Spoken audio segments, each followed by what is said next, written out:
The following contains footage of a T-rated game. Some viewer discretion is advised. Despite not having the highest opinion of Valve's games, I seem to have a desire to own all of them. Maybe it's just because there's a lot of hype surrounding them. Maybe it's because I don't usually know that much about them until I've played them. Maybe it's just because I use Steam and I figure whatever product Valve produces must be good. Maybe it's just so I'll have more stuff to use in Gmod. For whatever reason, I find myself looking to get most of them. When I said that Half-Life was mostly an average first-person shooter, this was actually not very fair for me to say. I have very little experience with first-person shooters, so it's difficult for me to rightfully judge whether or not Half-Life is good compared to other games in the genre. So there's a chance that I may not enjoy Valve games as much as everyone else, or maybe I just don't like first-person shooters all that much. So in order to get a better perspective on this, I think it's only fair that I review another one of Valve's titles, Portal. This game is basically a first-person shooter puzzle game. Quite an interesting combination. It definitely feels more like a puzzle game than a first-person shooter, since you don't really get any traditional guns. The game begins in some kind of claustrophobic room. You play as yet another known as Chell. So now we're greeted by a robotic voice. Hello, and again, welcome to the Aperture Science Computer-Aided Enrichment Center. We hope your brief detention in the relaxation vault has been a pleasant one. Before we start, however, keep in mind that although fun and learning are the primary goals of all Enrichment Center activities, serious injuries may occur. Yeah, you want to tell me my name? Or perhaps your name? This is GLaDOS. I'm not sure if the game actually gives us her name at any point, but she's rather well known among the gaming community, so we won't question it. So I exited the little chamber and I was introduced to our most basic gameplay feature, picking crap up. Particularly, picking cubes up. One thing you'll also notice is the radios. Throughout the facility, there are 26 radios hidden. If you pick them up and place them in the right area, you'll get a weird noise. Sometimes this noise is nothing more than Morse code, but other times it's a sound wave that can apparently be used by an SSTV to be decoded into an image. Why the developers went to such insane lengths to create a few hidden secrets honestly baffles me, especially considering you're just going to end up looking them all up online anyway. You do get an achievement for finding and activating all of them though. Another achievement the game features is when you use portals on the various cameras. The only catch is if you miss even one, you have to start the whole game over and try again. I'm getting ahead of myself though. The next step to the game is finding the portal gun, which lets us shoot blue portals and travel through them to the designated orange portal in each room. So I continued on my merry way until the game introduced me the high energy pellets. They're dangerous to the touch, but are used to power various equipment throughout the facility. So I continued some more, and eventually I discovered the orange portal gun, allowing me to shoot portals wherever I want. I think this is one of the interesting aspects to Portal. Most puzzle games have relatively simple dynamics, and simply make them more and more complex as you go along.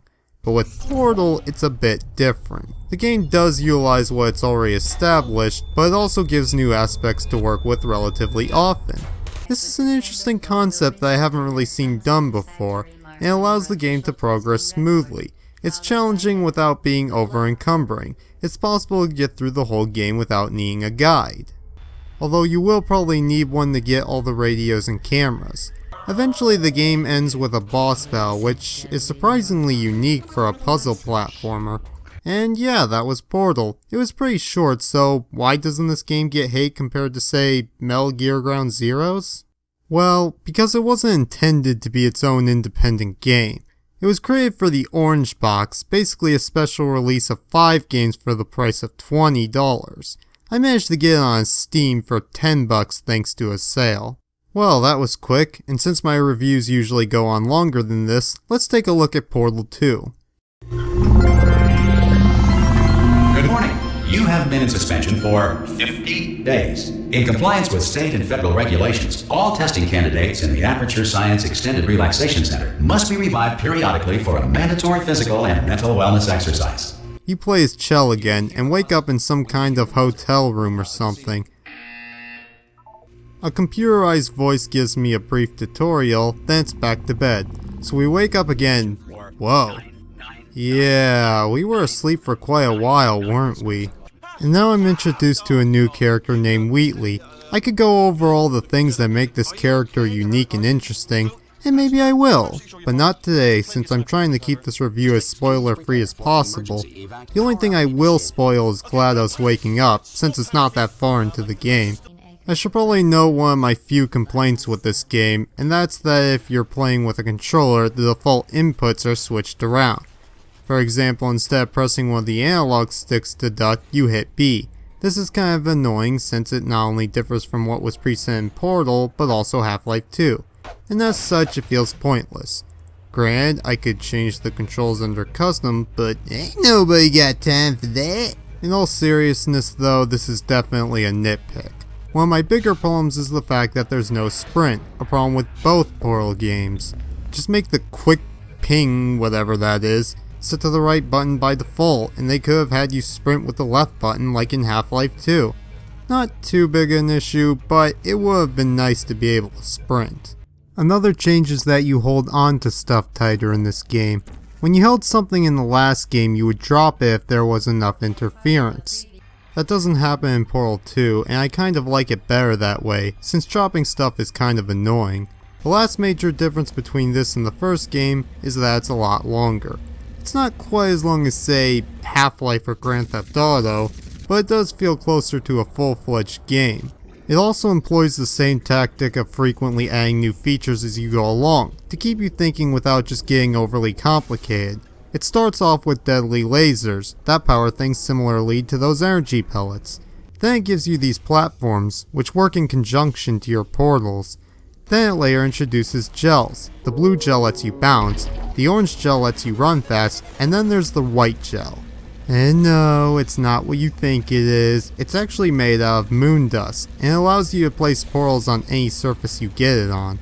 And lastly, it gives us these tractor beam things, which are kind of like platforms, except different. The last thing I'm going to talk about is the story, which I will be covering in my next video. All you need to know for now is that Portal and Portal 2 are both well-made games. I'd recommend trying to get them in a bundle on Steam, or if you really want that proof of purchase hat for Team Fortress 2, you can do what I did and just get the orange box and Portal 2 separate while they're on sale. In any case, I hope to see you all next time when I get a little bit into the story aspects of a couple Valve games. This was a triumph. I'm making a note here, huge success. It's hard to overstate my satisfaction. Aperture Science. We do what we must because we can. For the good of all of us, except the ones who are dead. But there's no sense crying over every mistake. You just keep on trying.